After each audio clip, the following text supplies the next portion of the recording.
Balik na naman sa kanilang healthy lifestyle sina Kim Chiu at Paulo Avellino matapos mamataan umano sa kanilang Sunday run sa Car-Free Sunday event sa Makati.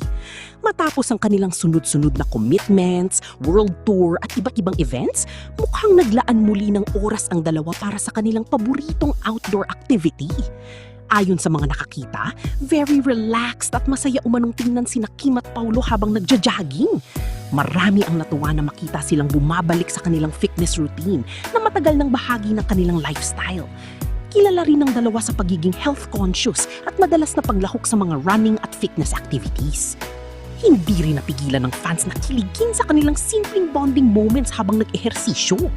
Para sa Kim Pao supporters, kahit ordinaryong jogging session lamang ay sapat na upang mapansin ang kanilang natural na samahan at pagiging komportable sa isa't isa.